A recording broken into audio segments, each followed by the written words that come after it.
Thank you, Architect Devashish Jaiswal sir, for informative AV. May I now request Architect Jayesh Hariyani sir to share his work, experience and journey in the field of architecture.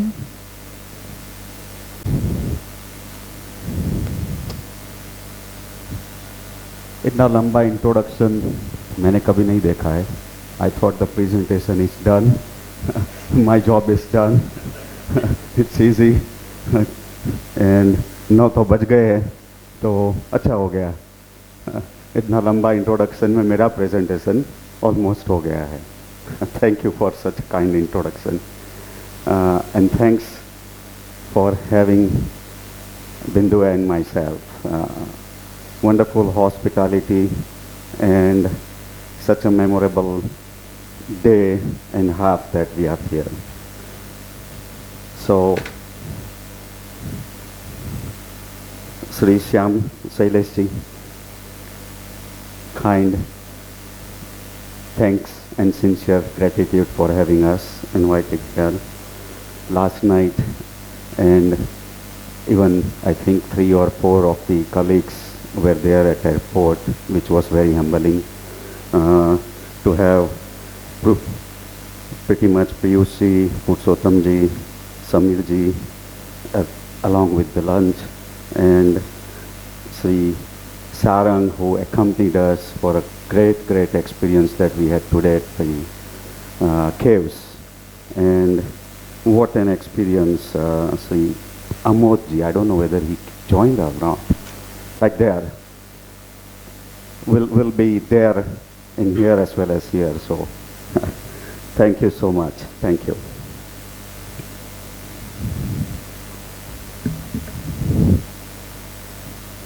So जब मेरे को बुलाया कि आप present करेंगे, I said certainly, and I asked if there was a theme or something that you want me to cover, and it was open-ended.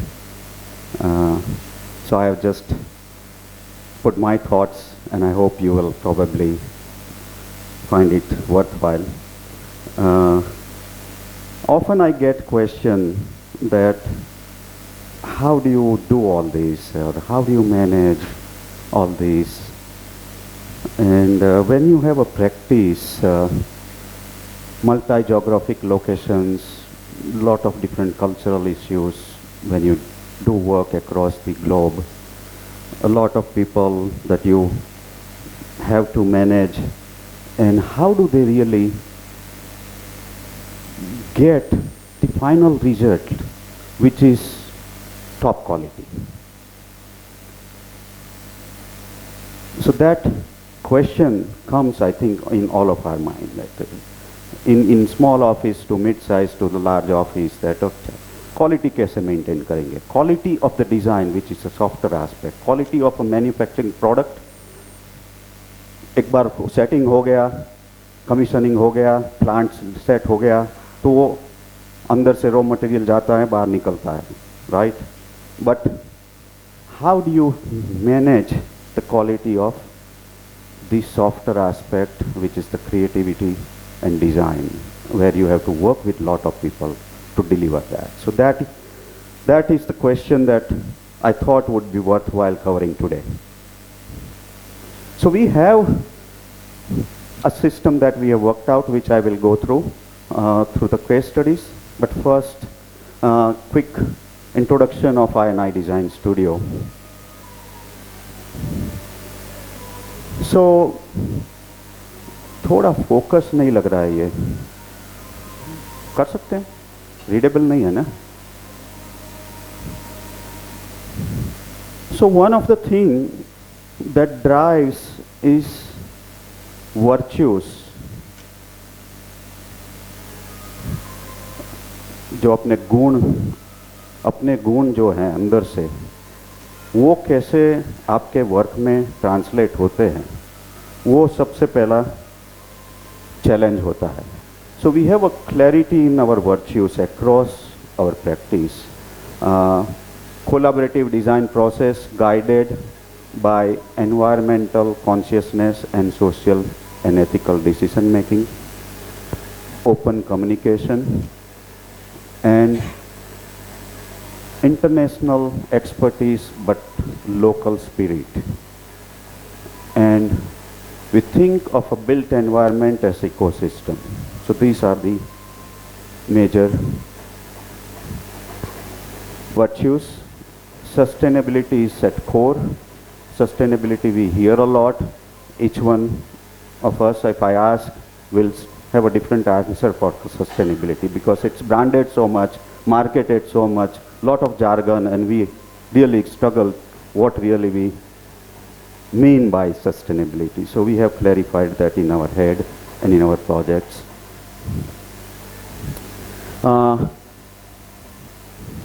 We have been blessed with lot of work across India, across globe.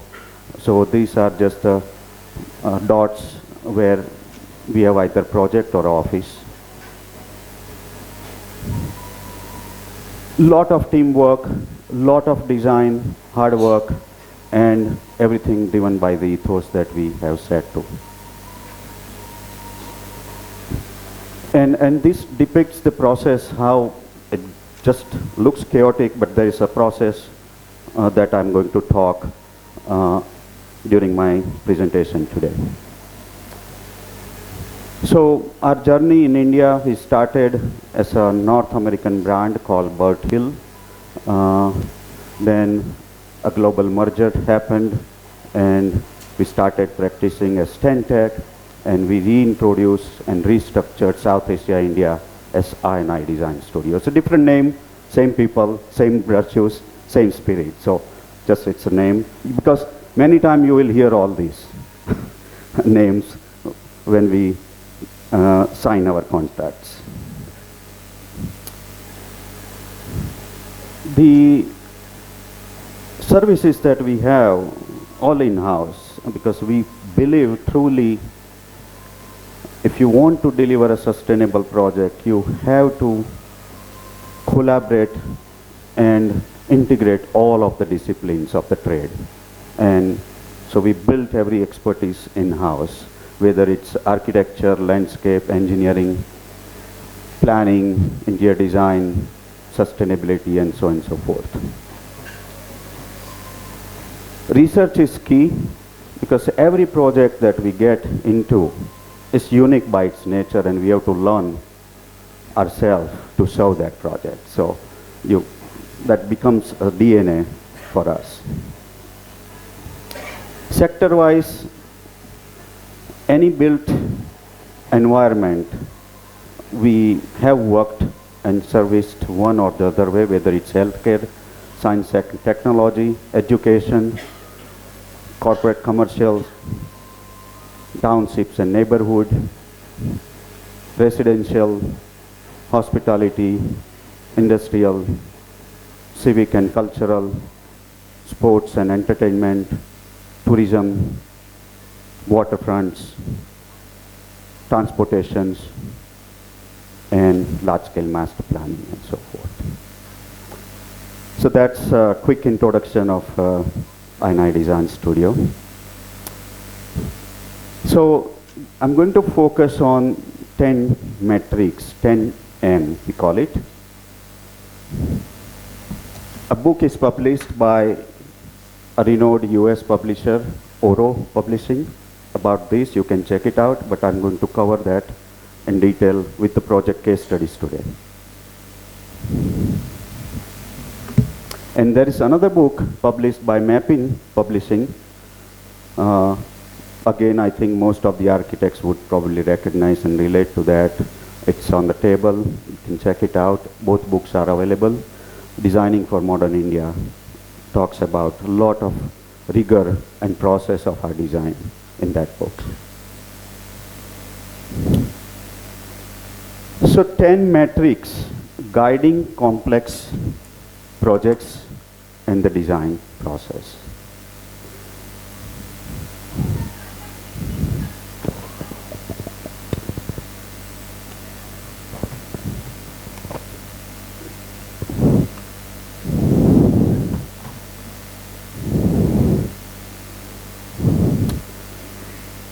We sometimes use the word metrics or design drivers, right?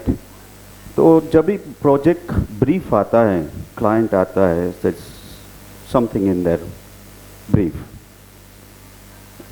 मेरे को इतना FSI करना है, ये plot है, residential and commercial mix करना है, तो जैसे डिज़ाइन ब्रीफ आता है.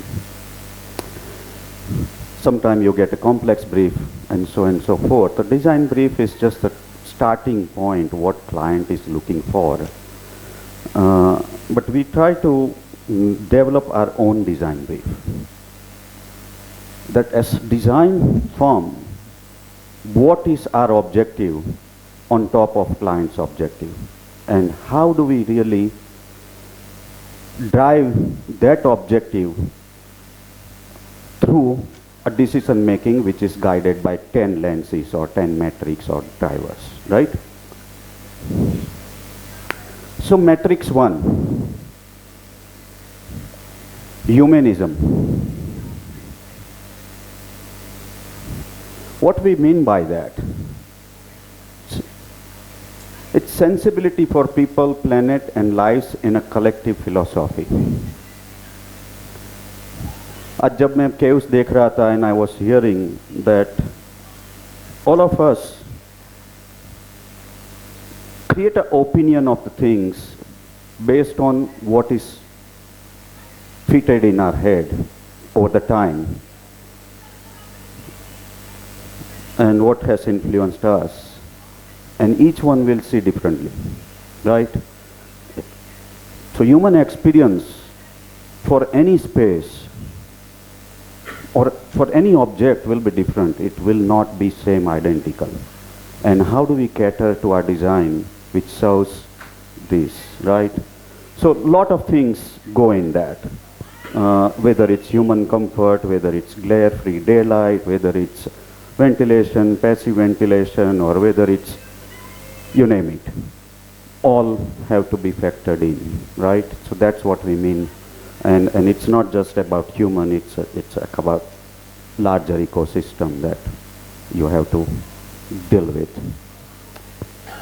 And the project case study, I'll go quickly, is the Aga Khan real estate. The picture I saw that is already there. So the client brief was, they want this mixed use program on about this much built up area on this piece of a land. It's a redevelopment project. Simple. These are the brief objectives that we committed as a team. So enhance the quality of life, greatly uplift the environment and ambience of the community, recognizing and respecting the deep history and spatial significance that the community holds, and must result in a win-win situation for all stakeholders. So that's the softer bake, right? And you can see the site again is in two parcels, and the major road goes through. How do you tie it together? How do you get all of the humanism aspect, whether it's the axis, space experience, solar energy, or defining the other lineages, or harnessing wind energy. So a lot of these human aspects go in starting as we understand the site. And when you have an opportunity to work on such project, I mean, I didn't know much about Aga Khan community. So it's a wonderful opportunity to deep dive and research about the community, what is their virtues, what is their history, what geography or geometry there. So we found this, their major architecture was going back to this geometry, squaring of the circle. So we started a philosophical aspect, and their own cultural aspect drive our design. So proportions and gradients of symmetry, the progress and macro. So there is a philosophical aspect. If you know the Aga Khan, how do you really have a journey from macro to micro and micro to macro? That's all about the life that we are being offered. So from that we created this pattern. If you stare it for 2 seconds, you will see it's moving. It's not, but the way the proportion of the jali and everything is, it's so dynamic. And depending on the orientation, the fenestrations would vary, right? So all that has been figured out, and a lot of these sketches about the passive design strategies have been looked at, the layering of the system, layering of the structure, layering of the jalis and all that coming together to realize the final vision of the design. And the site offers a wonderful ocean view. So we terraced the entire tower, oriented the tower. Once we oriented it right way, we started creating these hanging gardens and the wonderful views that not really bring the wonderful unique architecture, but also creates the value for developer for these views and terraces that go for. And in that culture, the Wadi concept, like many of Indian culture have the Wadi concept, and we learned that they also talk about this Wadi a lot. So we created the entire void between all these highly dense towers, a unique oasis of Wadi there.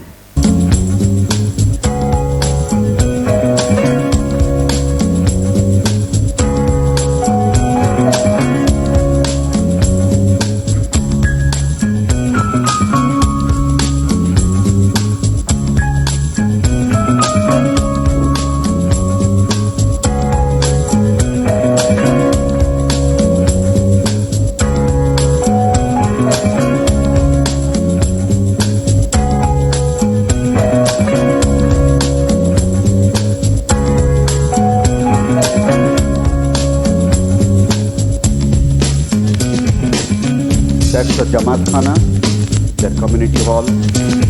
Lower floors have all of the amenities. You have towers, you have a school, you have a hospital, and so on and so forth. So it's a truly a mixed-use program on a very high, dense site.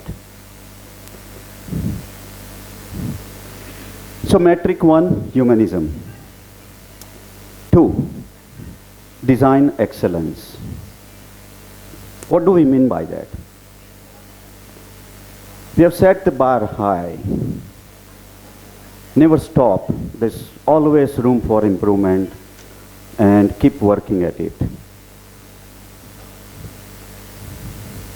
So we do a lot of these iterations for any project, study models and so on and so forth, and react to it, how it really reacts to the site, how passive ventilations and shading analysis and all that happens, and whether density feels right, and so on and so forth. And for this metric, I'm going to share a project in Bangalore for ITC, their headquarters, about 14 lakh square feet. And client's brief that it's their headquarters, so many people need to be built, designed for, and this is what we need. Again, the objectives that we set as our design brief: sustainability, pure pragmatic approach to green architecture, confluence of tall architecture and passive green, breathing office tower, enhance air quality and user comfort and well-being, value-added campus intervention. So it's ITC has a large campus of about 80 acres in Bangalore, right in the dense urban area, with a lot of green trees, but a lot of buildings, and we had to intervene to build that headquarters within that footprint. So we do all these sketches, sectional, three-dimensional, and so forth, and even physical models while we design such things. But when I say design excellence, so the site was very tight, around 3-4 buildings. So we started building how do we build a volume within that confined site, within the greenery around? So we created about 9 options of this volumetric study, that how the building should be morphed, and we created parallel solar gain analysis. So you see 1 to about 9 and their solar gain modeling.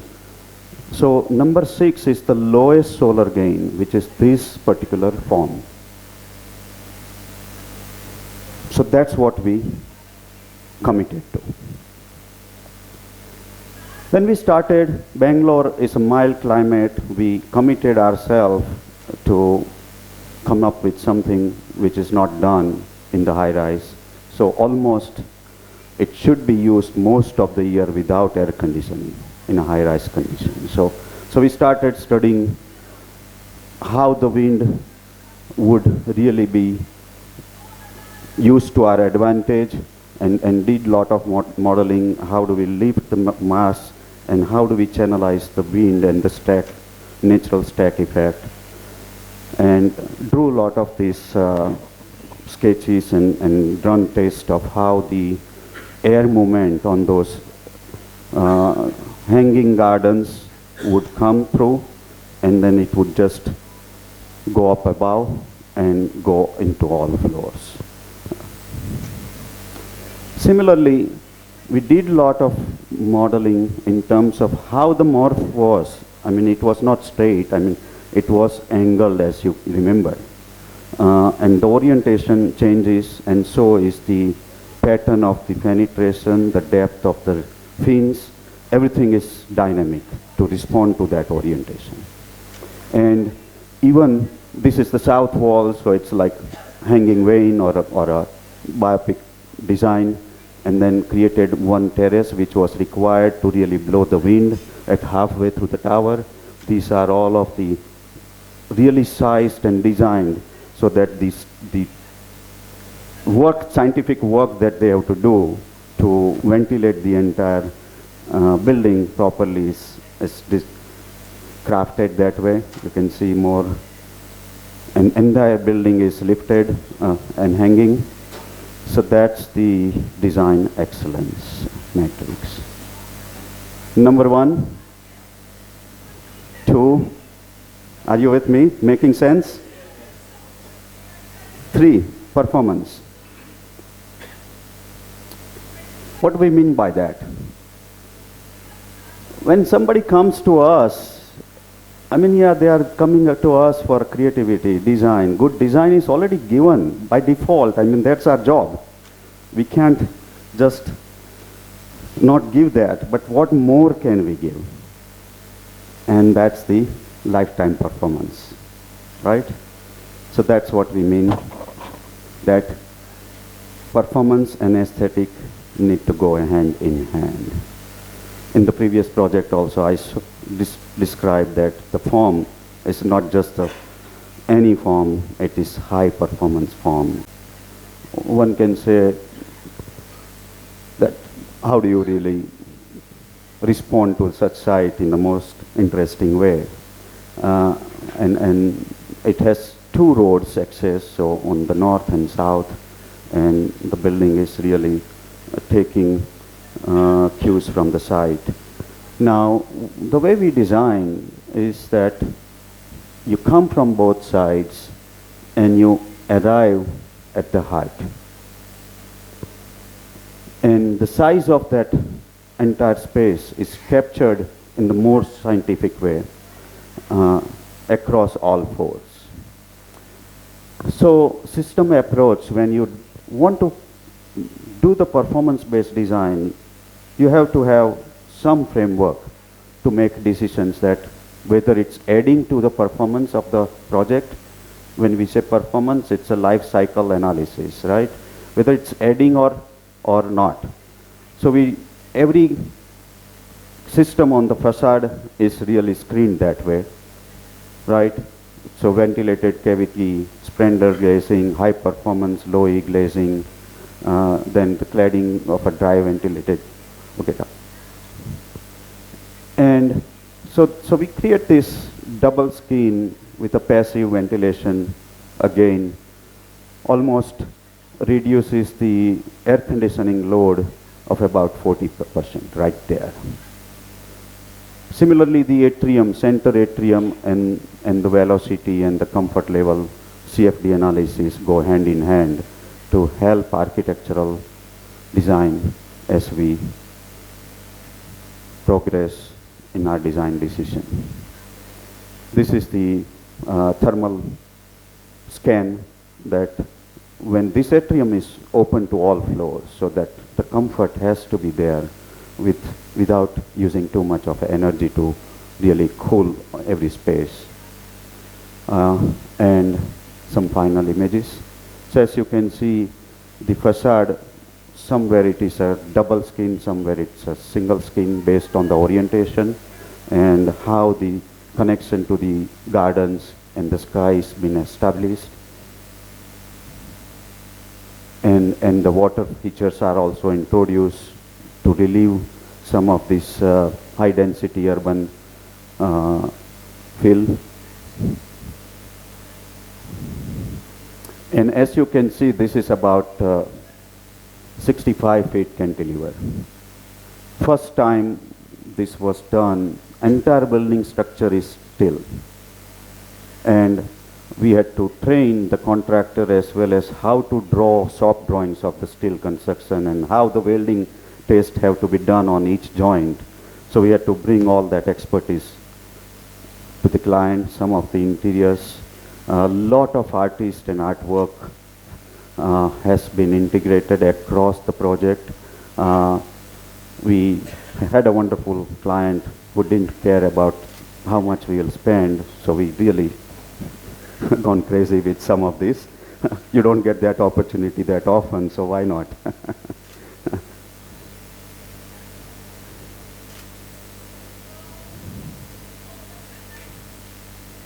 So a lot of art and even architectural expression of stair also integrates with the art and so forth. And a lot of indirect glare-free light. The atrium floods all of the office spaces so nicely so that on the day you don't need really to do much with the artificial lighting there. You can see how the floods all of the floor. So that's M3 performance. Are you with me? Thank you. Metric 4, togetherness. So like yesterday also, we were talking over the dinner that how do we do all this when you have a lot of projects all across, large project, complex project. It's not me, it's the team. And that's what you have to really rely on and really nurture. So a lot of this fun time happens on every project, every day, day in and day out. And not only in the office, but with the institution, with the clients, with their network, with the suppliers, with the manufacturers, with students. I mean, there's no end to this. Where do you stop the togetherness? It's your own limit that you put, but you can probably go endless, and that's what we try to do. And we do a lot of this engaging session like what you see, Dosiji, on one occasion, Bimal Patel, on another occasion, the roundtable discussions at SAP or other universities engaging with students and so forth. So I think all adds value, and you learn 360 degree because it goes both ways. And lot of social activities, engaging sports, all matters. So that's M4, togetherness. So each project can have their own togetherness story. if you drive as a matrix, right? M5, beautiful. I mean, that's something that we all have to do all day long, right? And what we mean by that, seek purity with precision of beauty, perception of beauty, right? So often I say that the more you clutter, the purity of the architecture is lost. The more you keep it simple, the more profound it would be, right?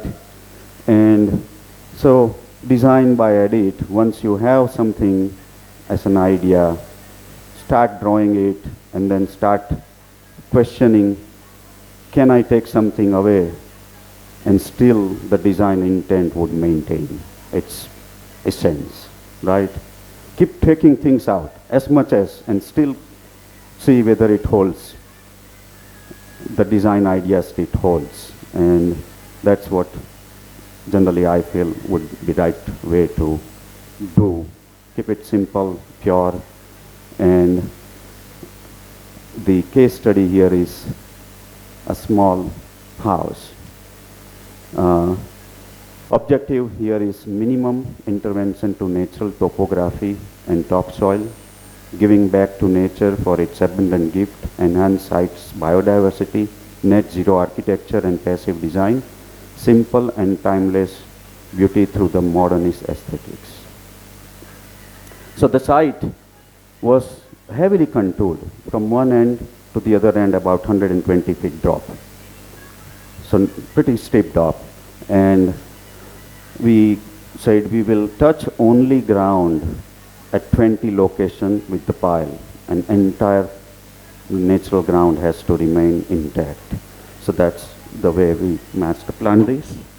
And some of the diagrams, I mean, we all architects love drawing these diagrams, and so do we, because it keeps your thought process more clearly, right? So we try to do that. And a floor plan. Today I'm not going to talk about the details of floor plans and this. I'm talking to just focus on the matrix, so excuse me there. Some of the sections and elevations and how it really bridges over the valley, and wherever there is drop, we put a pool. Wherever there is a further drop, we put something else, but it's pretty much all kept as is. And some of the passive strategies and solar studies and so forth, and this is the final. It's simple white box, that's all it is. Bridging over the valley.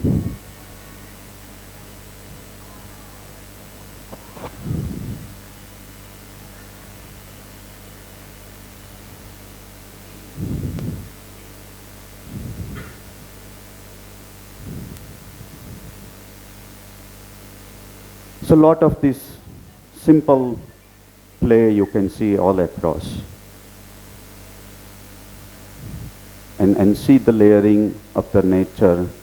And the other philosophy here was that we kept neutral, so floor is black and the building is white, so you are really celebrating the nature's color because it offers based on season and based on sun and clouds, and it changes drastically. And lot of art colors. So M5, beautiful. 6, this is one of the most important, I would say, questioning, learning, researching, never should stop. And answers to our question create the content that is the foundation of our design. And the case study here, QLR is again just abbreviated, questioning, learning, and researching, waste to energy. Now, this is a pretty unique opportunity that we had to work on. Client's brief was, this is a PPP project, by the way. So you have on one side the government authority, municipal commissioner, and the municipal corporation's team, and on the other side you have a private client, and they are jointly developing this project.